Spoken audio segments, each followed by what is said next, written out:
There's nothing outwardly exciting about Blades of Fire. Mercury Steam's return to the big muscular man fights through seemingly endless enemies across a large world genre.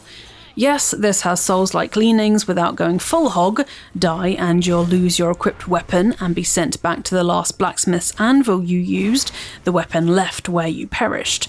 It has a messy but encouraging enough story, centred on a man who is sort of a magical blacksmith who forges weapons under the gaze of a demon/godlike creature inside another realm and must defeat the queen who has cast a spell turning steel into stone.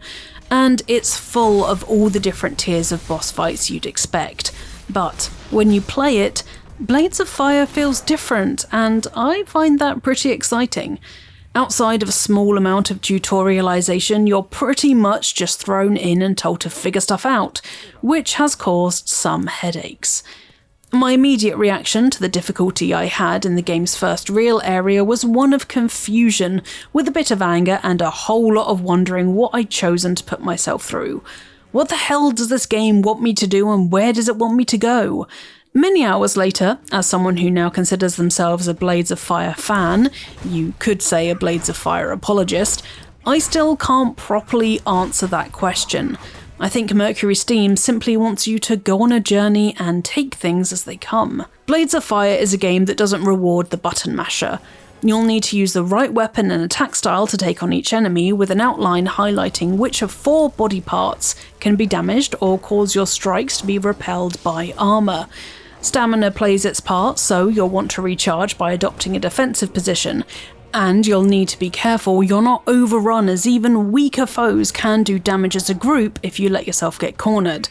A health flask fills a portion of your health bar, but you're limited to a set number of uses until you rest, at which point it refills, but a lot of the enemies you've defeated return to the land.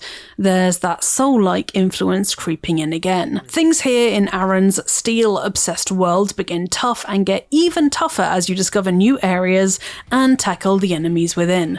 It's incredibly easy to get swamped and die, knocked over a cliff edge and die, walk back over a cliff edge and die, be burnt alive and die, or forget that the sword you're carrying doesn't have special blue magic imbued into it and therefore you can't fight the floating blue swords, so you die. Not helping is the control scheme, which, while perfectly acceptable on the face of it, has led me to pressing the wrong buttons over and over again. It seems my brain has been semi-hardwired to attack in a certain way, and it takes some time at the start of each new session with Blades of Fire to get into the swing of things. If you've seen any of the marketing for Blades of Fire, you'll know that forging weapons is one of the game's bullet points, no doubt on a marketing brief somewhere. You don't pick up weapons. Instead, you have to cherry pick what type of steel to use, choose the shape of the blade, decide on the size of the hilt, then hammer a flaming hot lump of steel on an anvil to knock it into shape. I'll be honest, I very much dislike this mechanic and find it tedious in the extreme. It plays into the story, but it's not fun, with every hammer strike causing some bars to go up and down. Get the bars as close as possible to the design and you'll end up with high quality forging. By all means, let me fine-tune my weapon stats, but don't make me play a dull minigame at the end of it.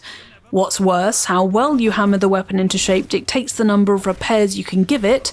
Yes, your weapons degrade as they are used, before it needs to be recycled for resources.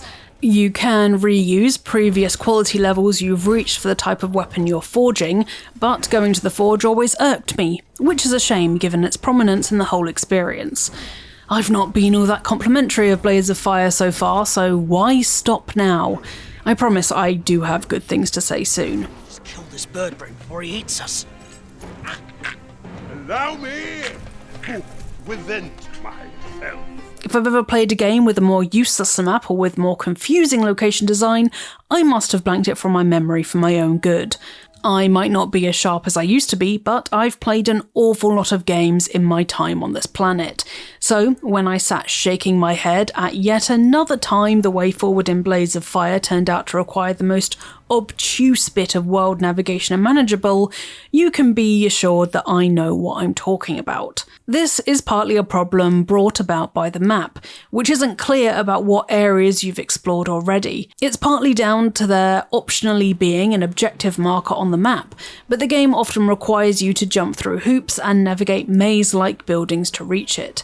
And it's partly because you can't jump or climb ledges, so the world feels oddly enclosed at points, despite also being confusingly vast. Sounds like a nightmare, right? No amount of lore or advice offered by Aaron's sidekick, Adso, helped overcome these moments of frustration. It would have made little sense in the game's world, but some floor plans covering multiple stories of buildings would have been very welcome. And yet, I find myself thinking fondly of Blades of Fire, and throughout the review process I became keener and keener to return to it as I progressed deeper. The game's many problems don't go away as such, but after I'd put 5 or so hours in and understood what this game was, I was able to play it on its own terms, as opposed to how I wanted to play it. While the combat takes some brain rewiring and dislikers of degrading weapons will want to stay away, I grew to get a real kick out of successfully taking on a group of foes who had previously bettered me, whether it was through a better defense, careful use of a spear to keep enemies at a distance, or superbly timed rolls to get behind your targets. There's a real weight and chunkiness to the fighting in Blades of Fire if you go with the bigger weapons, but smaller, sometimes dual-wielded blades lets you show off Aaron's more nimble side. A lot of games attempt to make a big point about how you can play to your own style, when they really mean you can use a sword or an axe.